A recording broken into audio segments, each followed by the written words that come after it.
Pessoal, a gente vê ao longo do estudo da química que existem várias reações químicas diversas, né? Antes da gente entender como é que as reações são diferentes entre si, vamos tentar se lembrar do que é uma reação química, né? Então, numa reação química ocorre uma transformação química.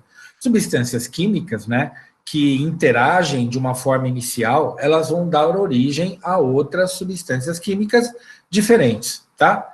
Quando a gente pega uma reação química na prática e a gente transcreve na forma de uma simbologia com letras, flechinhas, sinais de mais aí e tal, a gente está transformando essa reação química em uma equação química. Vocês têm lá as equações matemáticas, né? Que elas exemplificam o quê? Um pensamento matemático, né? As equações químicas, elas exemplificam uma reação natural, uma reação química que ocorre na prática, tá?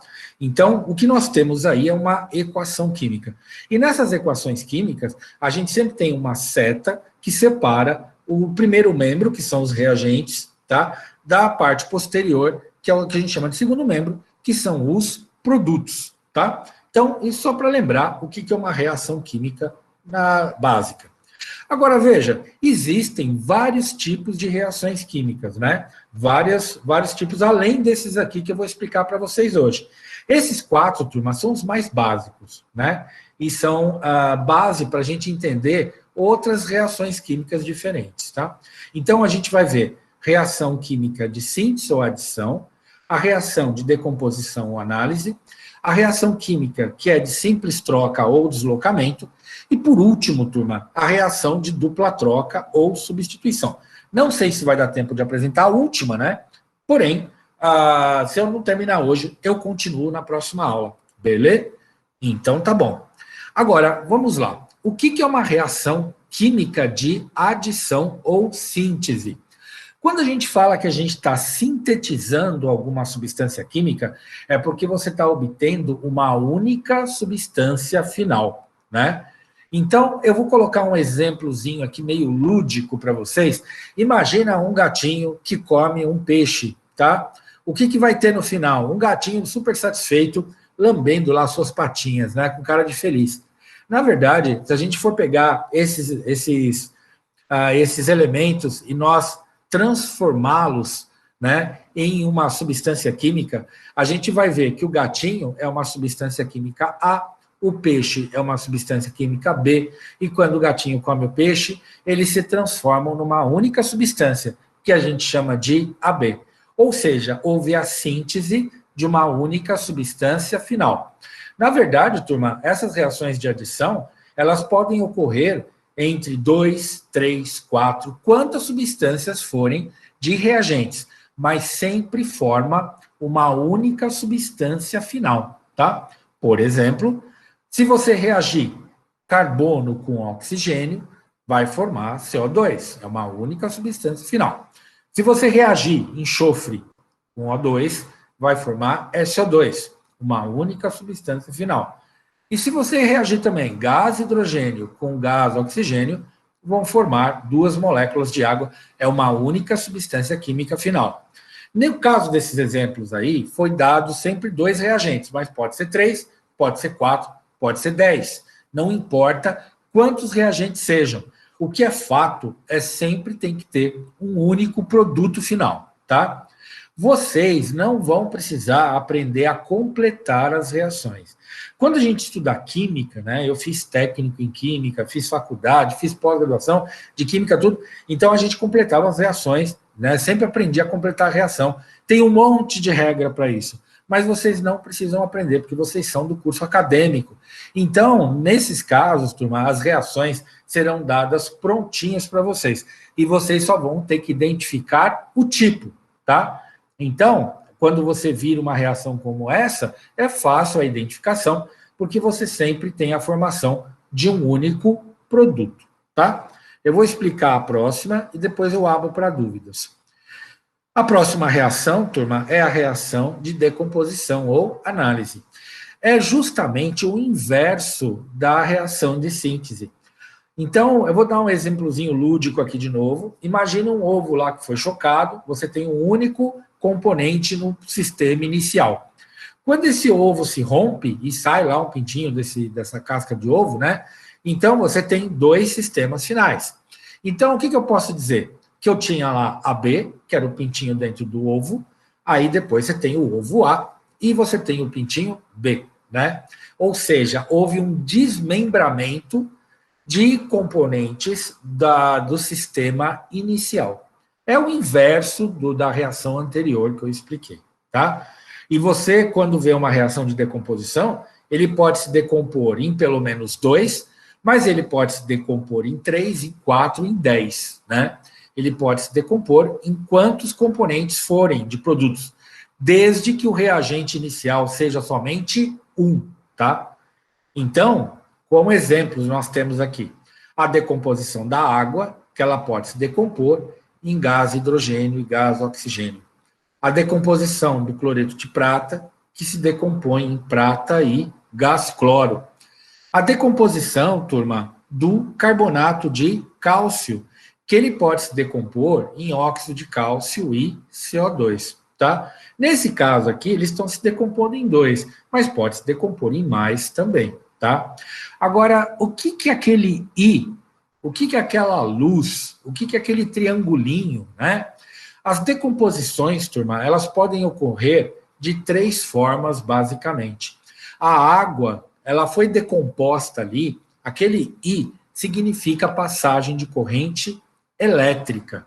Então, aquela decomposição nós chamamos de eletrólise, tá? A eletrólise é um processo de decomposição de uma substância química que ocorre por meio da passagem de eletricidade, tá? Aí você pergunta, quer dizer então que se eu passar a eletricidade na água, ela vai se decompor em gás, hidrogênio e oxigênio? Exatamente, é isso que acontece, tá? No processo de eletrólise da água, tá? No caso do cloreto de prata, se você pegar esse composto e colocar na luz para ele se decompor, isso é chamado de fotólise. Fotólise, turma, é a decomposição que ocorre sob a influência de radiação, tá? Radiação eletromagnética, que o nome mais comum a gente chama de luz, tá? E por último, aquele triangulinho que tem ali embaixo é o único símbolo medieval que a gente continua utilizando até hoje dos alquimistas, né? Que ele significa calor, ele significa energia. E esse processo de decomposição por calor ou energia, a gente chama de pirólise, tá? Alguém aqui que é fã do X-Men, lá no X-Men tem um dos X-Men, que ele joga, ele atira fogo nas pessoas, ele estica o braço e ele joga jatos de fogo, né? Aquele carinha lá, ele chama Piro, né? Por que ele se chama Piro? Porque vem de Pyrrhus, né? Que é um termo grego que quer dizer fogo, né? E não é à toa que a decomposição por calor, a gente chama de pirólise, tá? Então, quem se lembra lá do X-Men, né? De um dos X-Men, ele é do mal, né? Ele é do lado lá do Magneto, então ele é o Piro. Então, a gente tem aí a pirólise, que é a decomposição por aquecimento, tá? Antes que eu comece a simples troca, abrir para perguntas. Alguma pergunta, alguma dúvida dessa parte inicial? A Yara está perguntando se esses slides vão estar disponíveis. Yes, eu vou deixar disponível lá depois, tá? O Matheus, referências muito úteis. Beleza. Yasmin, por enquanto não tem dúvida. Beleza. Ninguém quer fazer nenhuma pergunta? Por enquanto está de boa. Tá ótimo, então. Então, beleza. Então, vamos continuar. Para os alunos novos, né? Eu costumo, pessoal, nas minhas apresentações, eu sempre coloco material extra que não tem na apostila, tá? Então, essas apresentações eu vou dispondo depois. Em sala de aula, eu passo tudo isso na lousa. Então, eu sempre peço para os alunos ter um caderninho à parte, né? Porque quando a gente está em sala de aula, muita coisa que eu coloco na lousa não tem na apostila, tá? Agora, como a gente está online, né? Nesse esquema aqui virtual, então eu vou colocar as apresentações para vocês. É muito mais fácil, né? É muito mais fácil. Então, beleza. Pedro do Amaral, não vai dormir não, meu. Você tá... Ah, não dorme não, fica aí esperto. Vamos lá, tô brincando. Vamos continuar, então. Bom, turma, esse tipo de reação química de simples troca, ele é um pouquinho mais elaborado, né? Por quê? A gente vai ver depois que existem algumas regrinhas, tá? O que é uma reação de simples troca? Vamos pensar num exemplo lúdico primeiro. Eu já fiz isso várias vezes, né? O seu cachorrinho, por exemplo, ele está segurando um osso, né? Aí você pega e de sacanagem joga lá um pedaço de carne. O que o cachorro faz? Ele larga o osso e pega o pedaço de carne na hora, né? Ele não é bobo. Ele larga o osso e aí pega a carne, tá? Então, veja, o cachorro com o osso, você tem dois componentes ali de reagentes. E a carne seria um outro componente. Agora, veja, o cachorro, quando ele larga o osso para pegar a carne, ele está fazendo uma troca. Ele está trocando o osso pela carne, né? E isso, turma, ocorre em reações químicas também. Imagina que o cachorrinho com o osso, o cachorro é o A e o osso é o B. Pensa que o cachorro é o cátion e o osso é o ânion, tá? Aí você tem ali a carne, tá certo? Que seria um componente C. Aí o que acontece na reação química, né? O componente C, ele vai ocupar o lugar do componente B. Então vai ficar AC no final e o componente B vai ficar sozinho. Então, da mesma forma, como eu já disse, que o cachorro trocou o osso pela carne, o composto AB, ele vai trocar no caso aí, o componente B pelo componente C, tá? Isso acontece em muitas reações químicas, tá? Quer um exemplo, né? Vamos ver agora, né? Na verdade, nós temos dois casos para a gente estudar das reações de simples troca ou deslocamento. Por que a gente fala deslocamento? Porque aquele elemento que está sozinho, ele vai deslocar o outro elemento, tá? Deixa eu ver se tem perguntas. Eu ouvi um barulhinho aqui na tela. O Samuel, essa reação me fez lembrar de algo mais pesado, a do osso e a do cachorro. Ah, tá. Bom, não vou nem perguntar o que é, porque, enfim, vamos lá. Então, olha, existem dois tipos, turma, de reação de simples troca ou deslocamento. Então, imagina que o componente C, que está sozinho, ele deslocou o componente B, ou ele trocou de uma forma simples, por isso que a gente chama de simples troca. Agora, essas reações de simples troca, elas podem ocorrer de duas formas, tá? A primeira delas, se o componente C for um metal, tá? Veja, esses componentes AB, eu falei que é um cátion e um ânion. Os cátions, turma, geralmente são metais, e os ânions geralmente são ametais, tá? Se o componente C, que está sozinho, que vai trocar, for um metal, ele vai trocar o quê? Metal com metal. Então, turma, eles trocam os semelhantes. O metal, ele não pode deslocar um ametal. Então, o componente que está sozinho é um metal, no lugar aí do C, ele vai deslocar o A, porque o A também é um metal. Metal desloca metal, tá? Agora, e como é que esse metal desloca metal, né? Ele vai deslocar assim a torta direito? Não, porque muitas vezes, turma, dependendo do metal, ele não desloca, a reação não ocorre. Aí você pergunta, como é que eu vou saber se desloca ou não desloca? Turma, existe uma fila de reatividade, tá? E esse elemento que está deslocando, quanto mais à esquerda ele tiver, quanto mais aqui para esse lado do meu cursor ele tiver, maior é a capacidade dele de deslocar. O metal sozinho, ele só desloca esse aqui se ele tiver mais à esquerda. Eu vou mostrar daqui a pouco, tá? Então, ele só desloca o outro se ele tiver mais à esquerda. E esse aqui que está sendo deslocado vai estar mais para o lado direito, tá? Então, o esquerdo desloca o metal que está mais à direita. Então, metal desloca metal, tá? Então, vou repetir, o metal mais à esquerda desloca o outro metal que deve estar mais à direita. Aí vocês podem me perguntar, e se tiver invertido? E se esse metal tiver à direita e esse daqui tiver mais à esquerda? Não desloca, a reação não ocorre, tá? É muito comum, turma, exercícios de vestibulares, eles darem lá a fila de reatividade, eles dão lá os reagentes e eles perguntam, a reação ocorre ou não, tá? Então, o que você tem que fazer? Você tem que olhar a fila de reatividade, tá? E se esse elemento de cá tiver mais à esquerda que o outro, mais à direita, então a reação ocorre. Se tiver o inverso, não, tá? Então, veja, nós estamos analisando metal deslocando metal. Agora, esse componente C, ele também pode ser um ametal, tá? Você fala, nossa, e aí? Né? Casa caiu. E se o C for um ametal? O ametal, turma, vai deslocar semelhante. O ametal desloca ametal. Então, se o componente C sozinho for um metal, ele vai deslocar o metal do outro. Se o componente C sozinho for um ametal, ele vai deslocar o ametal do componente principal, tá? Metal desloca metal, ametal desloca ametal, tá?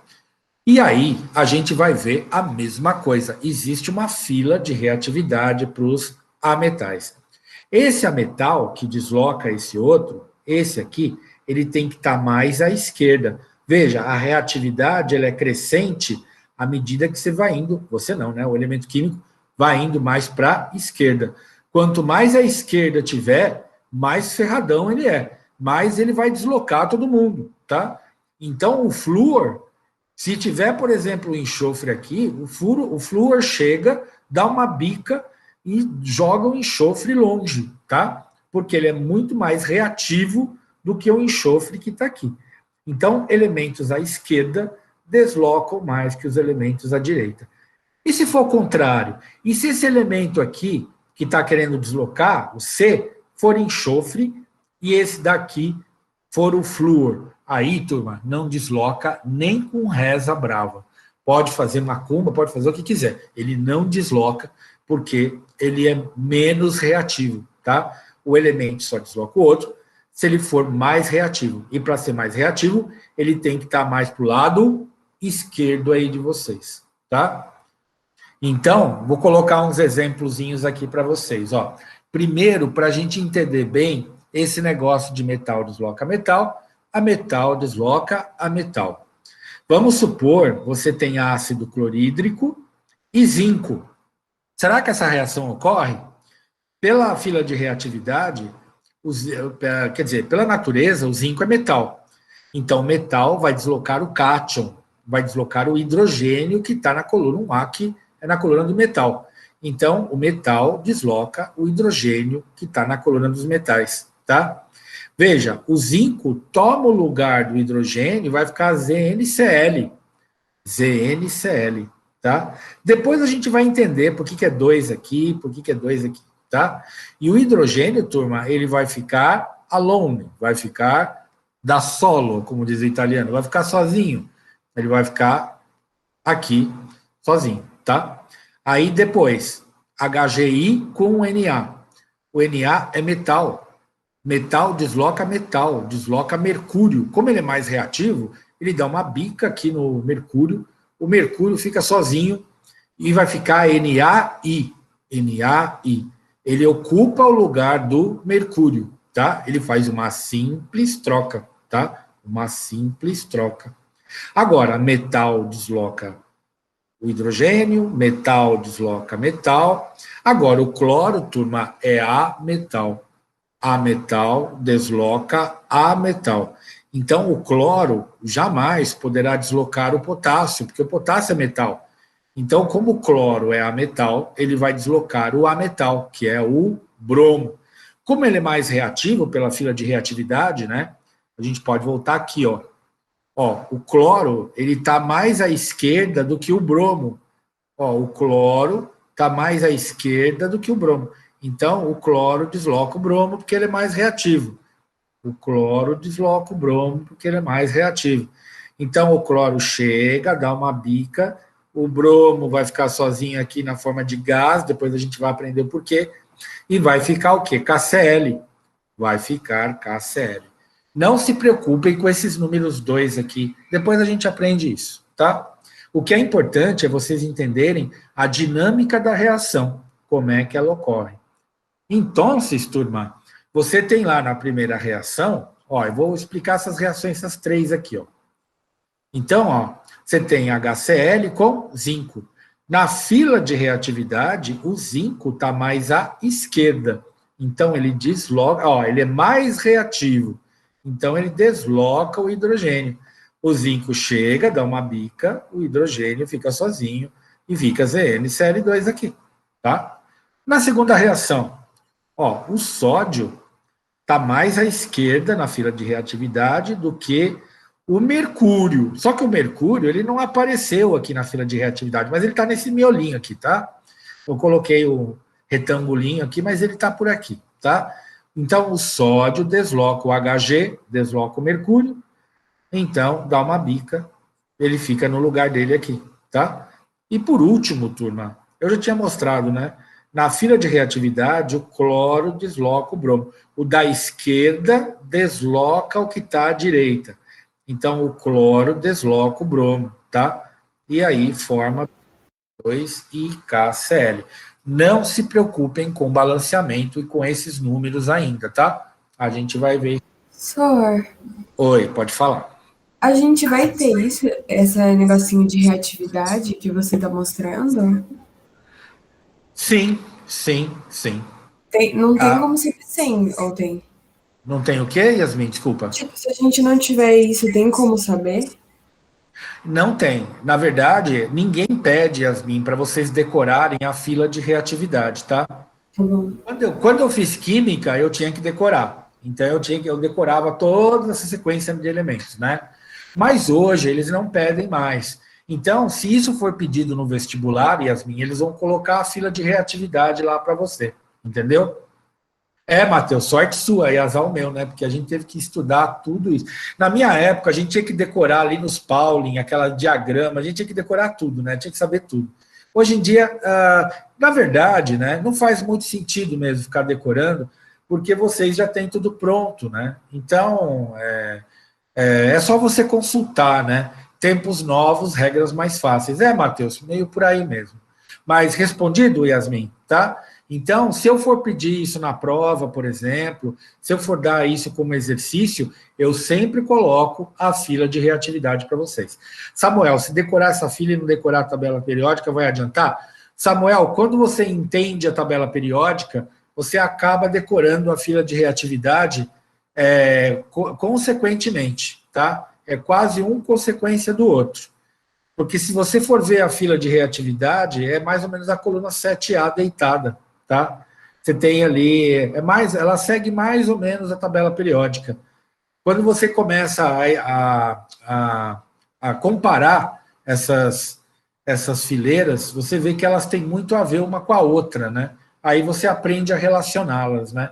A gente decora primeiro e entende depois, né? Aí depois você não esquece nunca mais. Bom, ficou claro até aqui, turma? O Matheus, 2 coelhos com uma paulada. É mais ou menos por aí. Pessoal, ficou claro as reações de simples troca. Eu preciso explicar de novo. Deu para entender? Tá bem claro? O Matheus está dando um joinha. Então, tá bom. Depois, nos exercícios, fica mais fácil da gente aprender, tá? Eu vou explicar, então, dupla troca. Nós temos aí 10 minutos finais. Dá tempo. Vamos lá.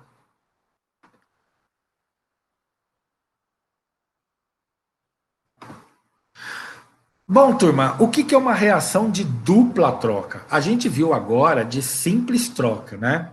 Essa reação de dupla troca, quando eu explico para os alunos, sempre dá um pouco de polêmica, né? Bom, eu sempre uso o mesmo exemplo, então vamos lá. Então, imaginem, turma, que 2 casais vão para uma balada, tá? Então, vamos supor que vá o João e a Ana para a balada, tá? E nessa mesma balada tá indo o Alan e a Maria, né? Então, esses 2 casais foram para balada, tá? E aí, o que acontece? No meio da balada, turma, o João, ele começa a nutrir um sentimento mais profundo pela Maria, tá? E aí, o que vai acontecer? O João vai sair da balada junto com a Maria, tá certo? E aí, turma, a Ana e o Alan, para não ficarem sozinhos, né, coitados, o que vai acontecer? O Alan vai ficar junto com a Ana, né? Vai ficar com ela. E aí, o Alan vai sair com a Ana da balada. E aí, o que houve, né? O que aconteceu aqui, né? Então, na balada, entrou o João e a Ana, e entrou o Alan e a Maria, os dois casais. E saiu o quê no final da balada? Foram embora o João e a Maria e o Alan e a Ana, tá? Então, o que é essa balada? A balada é a própria reação química acontecendo, né? Imagina, turma, que os dois homens aí dos casais sejam os metais e as meninas sejam os ametais, né? Então, o que houve, né? Então, vamos lá. Os rapazes são os metais, então o João é um metal, o Alan é um outro metal, tá? Então, quando eles saem da balada, eles continuam sendo metais. Aí, a Ana e a Maria, elas são ametais, né? Quando elas saem da balada, elas continuam sendo ametais. Agora, o que aconteceu? O João trocou a metal. Ao invés do João sair com a metal Ana, ele saiu com a metal Maria. E o Alan, ao invés de sair com a metal Maria, ele saiu com a metal Ana. Então, é exatamente isso que acontece numa reação de dupla troca. Trocam-se, turma, os metais e os ametais. Ou melhor dizendo, os cátions e os ânions. Existem duas trocas feitas, né? A gente viu agora há pouco a simples troca, né? Que ocorre uma troca só, um elemento chega a dar uma bica no outro, o outro sai. Agora aqui não, a troca é dupla, tá? Então, veja, na primeira reação, a gente tem lá o hidrogênio, que é o cátion, ele vai se juntar com a hidroxila do NaOH, que é o ânion. Então, olha, o cátion de um se junta com o ânion do outro e vai formar o quê? Água na primeira reação, né? Então, nós temos o cátion do primeiro composto e o ânion do segundo composto. Então, formou a água. Na segunda reação, eu vou fazer a mesma comparação. Ó. Eu tenho o cátion do NaCl, que é o Na, que é o metal, ele vai se juntar com o ânion do AgNO3, que é o ametal. NO3 são ametais, né? Então, vai formar NaNO3, metal e ametal, tá? Então, aqui houve uma troca, e depois, turma, nós temos a outra troca. Veja, eu peguei aqui o metal com o ametal, agora eu estou pegando o ametal com o metal. Então, vai juntar o metal do NaOH na primeira reação com o ametal do HCl, que é o Cl. Vai formar NaCl. E aí depois, na reação de baixo, tem AgNO3, então o metal é o Ag, a prata, vai se juntar com o ametal, que é o Cl, e vai formar a AgCl. E aí, turma, aconteceu o que aqui? Uma dupla troca. Então, né, a gente tem aí duas vezes que foram trocados. O metal com a metal de um e o metal de um com a metal do outro, tá?